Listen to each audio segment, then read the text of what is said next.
Why are these ancient Indian deities clad in the same armor as Chinese warriors? How was this art of rock carving perfected? Who fused Buddhism, Taoism, and Confucianism together? Discover China reveals the secret of the Dazu Rock Carvings.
In April 1945, just before the conclusion of World War II, an expedition consisting of the most famous historians in China, including Yang Jialou, Ma Heng, and Gu Jia, set out from the then capital Chongqing to Dazu County, 160 kilometers to the east. These historians were going to explore a place called Dafo Wan, literally meaning Big Buddha Bay. They walked along the lush valley and climbed up to its very top, heading up a narrow and slippery stone ladder. Then they came upon a dark, quiet cave.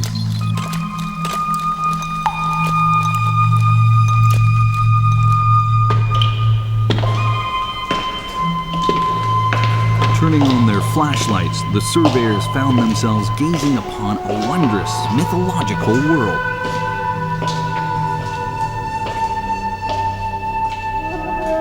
After being hidden in oblivion for thousands of years, covered by the weeds of time, dozens of beautiful and vivid rock carvings were being revealed.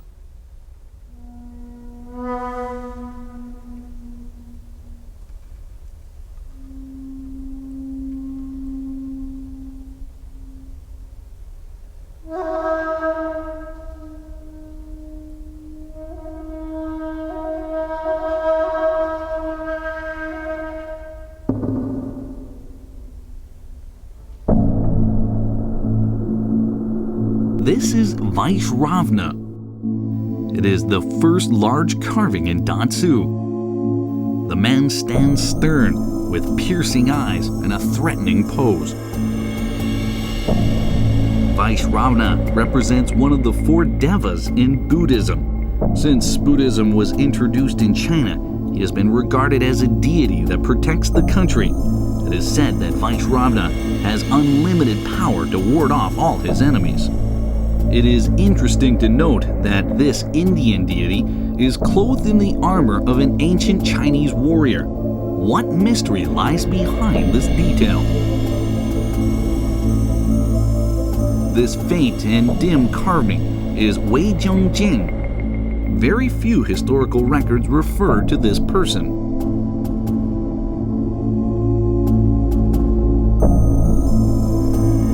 Fortunately, an important historical monument called the Wei Jing Monument stands right next to this statue.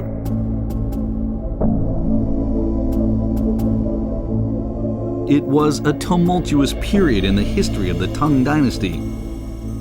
Wei Jing recruited many volunteers and organized a strong local militia. his contributions to the imperial court were substantial. Due to his feats of valor, he was promoted by the court to assume control of the armies of Dazu, Anbing, Chongqing, and Hechuan. Wei Junjing felt that though his troops were quite strong, his territory was not yet safe.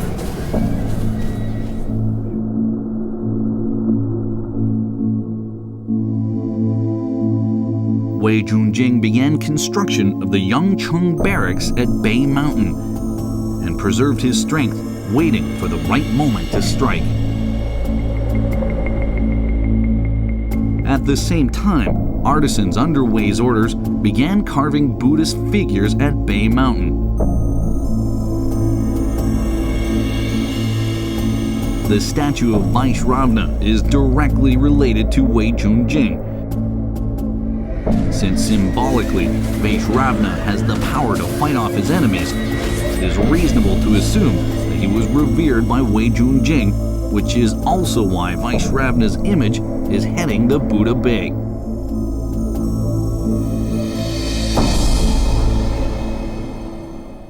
Legend says that Wei Junjing spent his entire life on the battlefield and slaying countless enemies, yet he followed Buddhist practices and was quite concerned that his killing might send him to the underworld.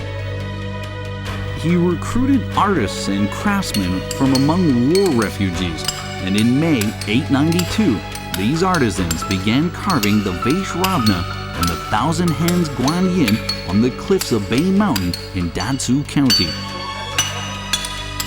It is the third largest and also the last rock carving project in China's history, following Yunggong in Shanxi and Longmen in Henan province.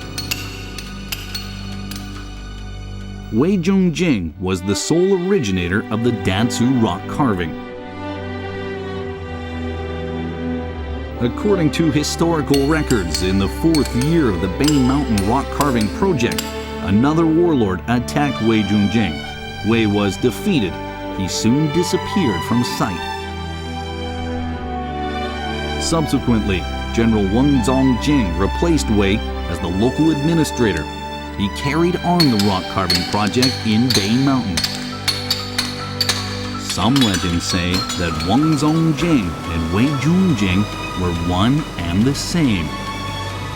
Historians speculate that Wei Junjing, in order to survive, yielded to the attacking warlord and changed his name to Wang Zongjing, continuing the rock carving project.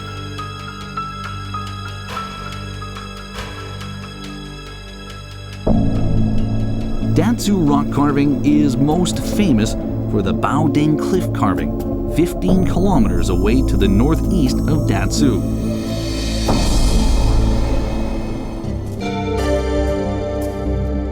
"283 years after the Bay Mountain rock carvings were completed, a monk wearing a humble robe and bamboo hat returned home after a long journey. His name was Zhao Zhifeng. 3 years before that, Zhao had set off from Dazu to Mimo County in the west of Sichuan province to study Buddhism.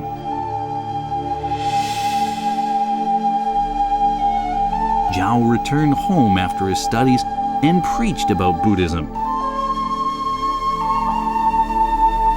Although he did not initiate the Dazu rock carvings, he was the one who perfected the art.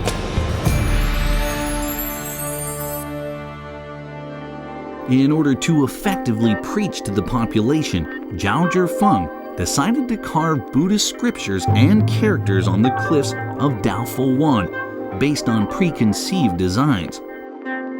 These abstract doctrines evolved into an interesting series of pictures that were easily understood.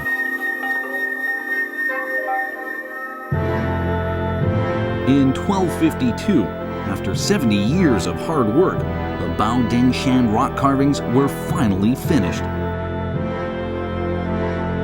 The unique format, rich content, excellent design, and exquisite skills of the Bao Dingshan carvings represented the perfection of this unique art form.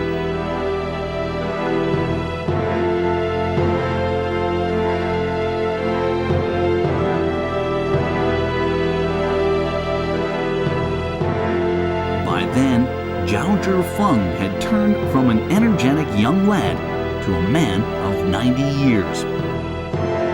He had realized his dream to turn Baodingshan into the grandest preaching platform of Buddhism.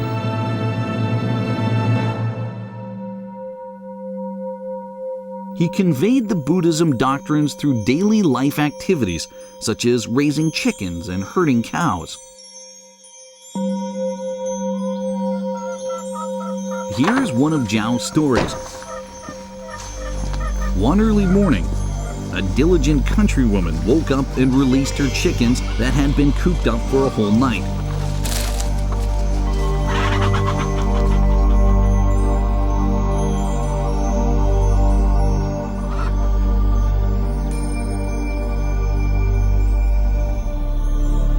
The woman watched the chickens fighting for earthworms.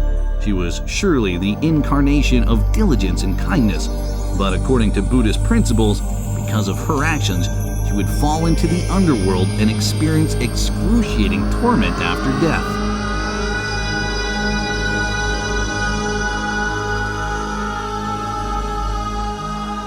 The reason for this cruel punishment was explained. The earthworms were eaten by the chickens. The chickens would then be sent to the markets for slaughtering. The woman has violated the Buddhist principle of do not kill.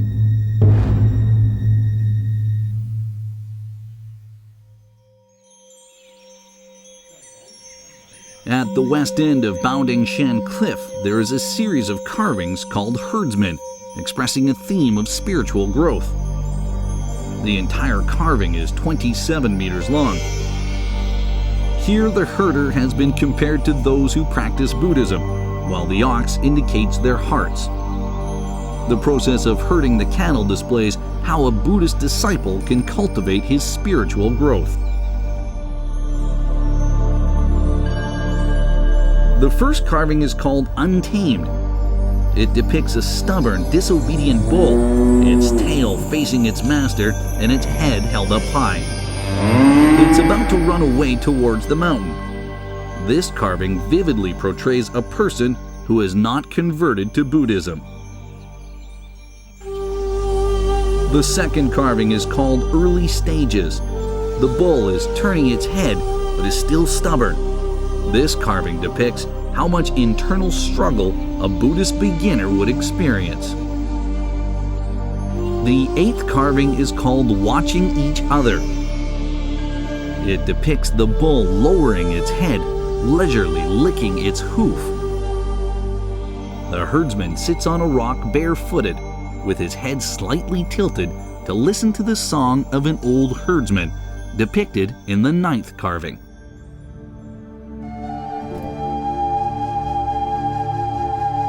By now, this person has reached a status beyond this earthly world. The last piece in the herdsman carvings is called Double Forgetting. The bull is now finally tamed. It kneels down on the ground and relaxes. The herdsman is lying down under the tree, taking a nap. His upper body bare, a little monkey from the tree above is trying to snatch his clothes, but the herdsman does not notice.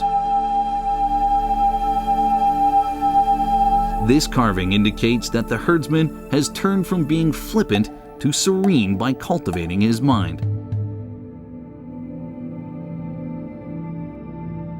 The herdsman carving depicts the partial enlightenment of the pursuers of Buddhism.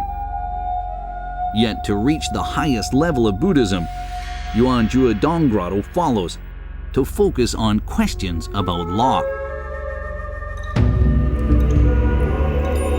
This cave is spacious. In its serene silence, the sound of dripping water can be detected.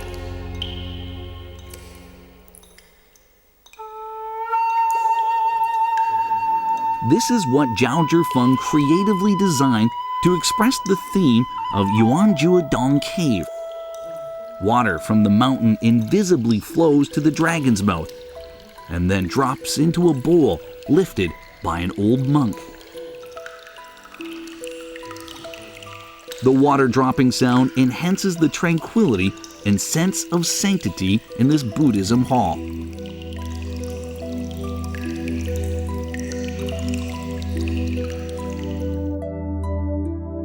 There is an interesting phenomenon at the Dazu Rock Carving. On the northern mountain, the figures are mostly of Buddhist images, while on the southern mountain, less than 5 kilometers away, the figures are mainly Taoist. Figures of different religions share the same cave. What could be the reason behind this?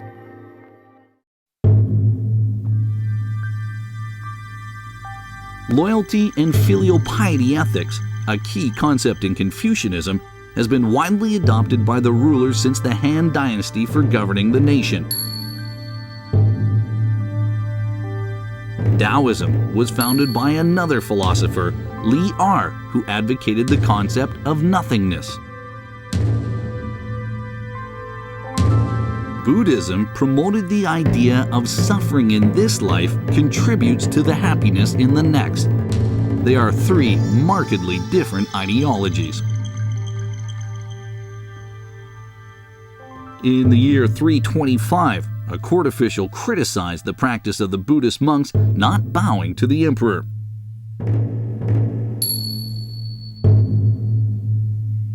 Many officials and scholars were dissatisfied with the fact that the monks abandoned their parents for practicing Buddhism at a very young age. They were not devoted to their parents. They did not bow to the emperor and were thus disloyal. Buddhism was clashing with Confucianism.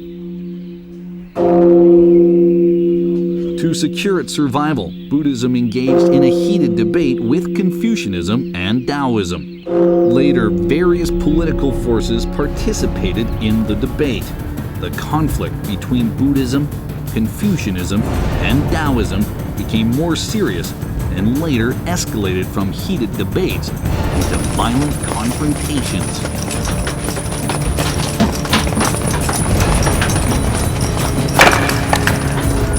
In 446, the emperor gave orders to have Buddhists across the nation killed. Buddhist sculptures and Buddhist classics were burned. Buddhism temples were razed to the ground.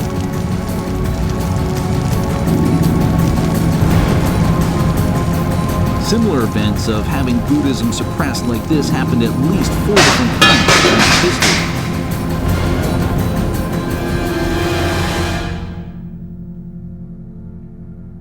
Each conflict among the three religions led to social turmoil.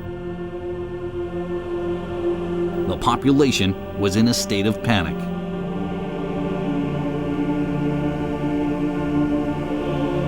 How could these three religions coexist? What theory should future emperors and dynasties rely on to consolidate their political power? What kind of religion should the people choose to follow? All these became difficult questions. Finally, an intrepid emperor came forward to mitigate the conflicts between the three religions. In 624, Li Yuan, the first emperor of the Tang Dynasty, summoned the leaders of the three religions together. He asked the learned scholar Shu Kuang to explain Confucianism, and then asked monk Hui Cheng to detail the Sakyamuni Sutra. Finally, Emperor Li Yuan asked Taoist Liu Jinshi to explain Li Er's Lao Tzu. He asked Lu Mingde, a court official, to comment on the pros and cons of each theory.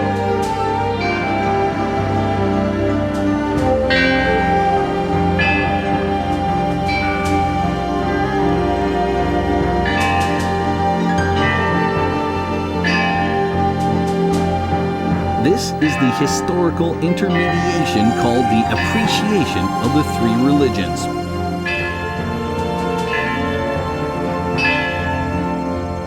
After this momentous event, Buddhism adopted some thoughts from Confucianism in order to strengthen its foothold in China.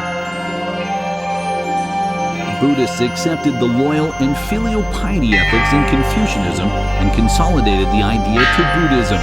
Confucius' book of filial piety was then carved into the side of the Buddhist sculpture on the North Mountain at Dazu.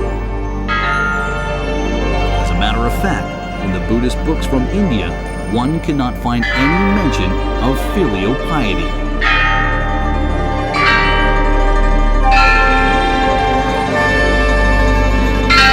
As the three religions reconciled, the sculpture of Sakyamuni and that of the great Jade Emperor sat peacefully on top of Sherman Mountain of Dazu as neighbors. Together, they safeguarded the people. As the three religions merged even further, the distance among the stone carvings of Confucianism, Taoism, and Buddhism became smaller and smaller. On top of Miaogao Mountain, Sakyamuni, Li'ar, and Confucius share the same cave. From countryside, mountaintop, and cave, the bonds of the three religions become closer and closer. As the war continued in northern China, the massive stone carvings had ceased.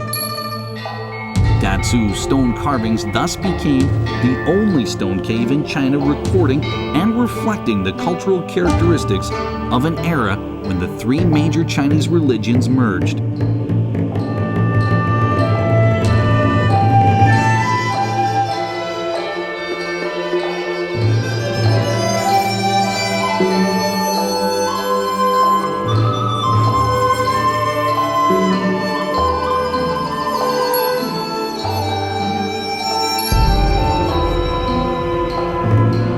It took more than 300 years from the first sculpture to the formation of Baodingshan. Hundreds of caves with nearly 10,000 sculptures constitute the Dazu Rock Carvings.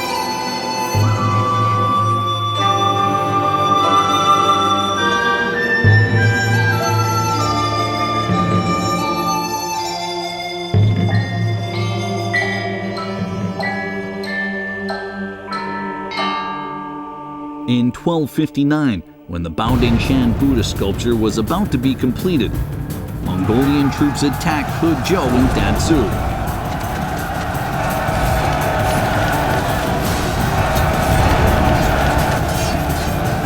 The whole Dazu county was shocked.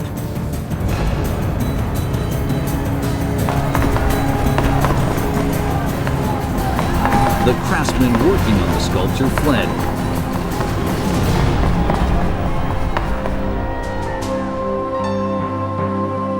Later, the political center of eastern Sichuan moved from Dazu to Yuzhou, present-day Chongqing. The social economy of Dazu declined, as did the Dazu stone carvings. A few unfinished sculptures sit on the western cliff of Baodingshan today. As they lie on the mountainside, incomplete, the nature of the Dazu rock carvings' exquisite remains will forever remain shrouded in mystery.